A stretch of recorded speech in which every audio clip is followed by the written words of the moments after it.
You know what's strange? People will watch a man beg for scraps of love from his own child and somehow still call him the problem. Not because he's dangerous, not because he's absent, not because he didn't care, but because eventually he broke emotionally trying to survive a situation no human was built for. See, everyone talks about parental alienation like it's some legal buzzword, some courtroom phrase tossed around by blokes in cheap suits and CAFCAS officers pretending to care, or better still, pretending they've read Fraud because they once skimmed a BBC article on trauma. But they never talk about what it actually feels like. It feels like mourning someone who's still alive. Imagine that.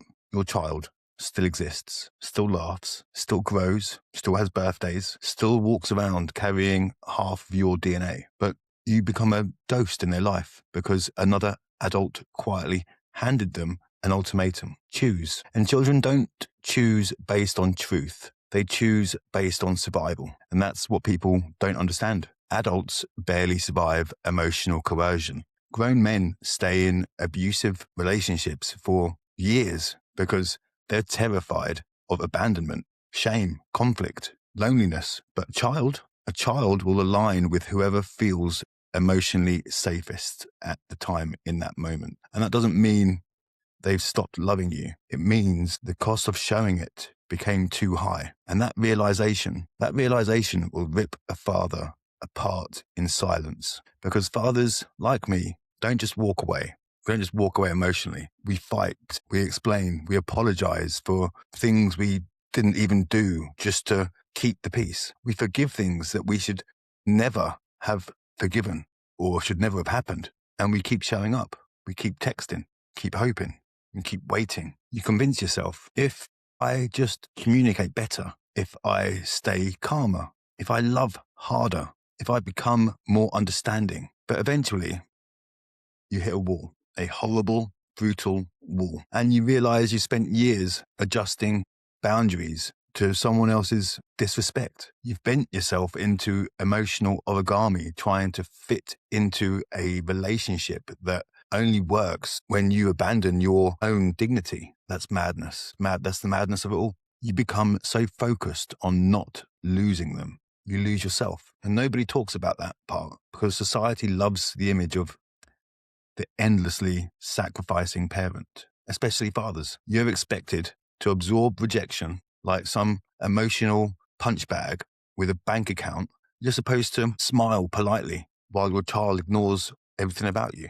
Keep paying, keep waiting, keep hoping, keep being emotionally available like some tragic Labrador sitting by the front door. And if you finally say, this is destroying me, suddenly you're bitter. Suddenly, you're unstable. Suddenly, you're accused of making it all about yourself.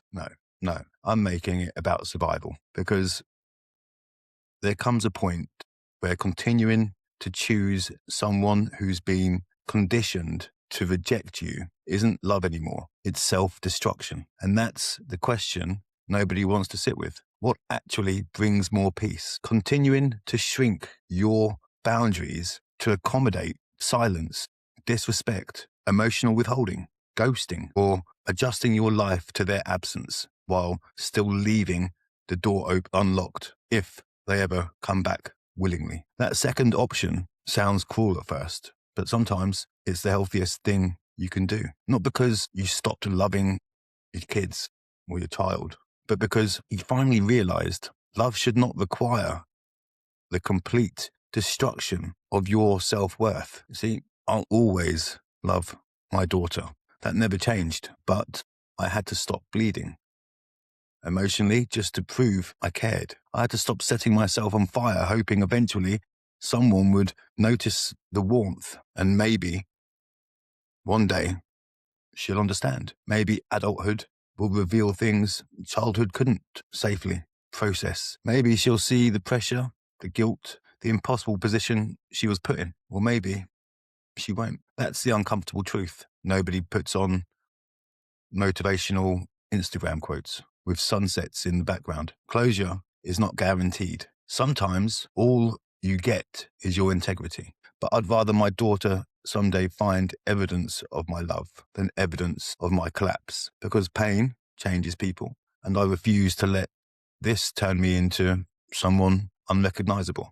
So no, I didn't stop caring. I just stopped begging for basic human decency. And honestly, that might have been the first healthy decision I made in years.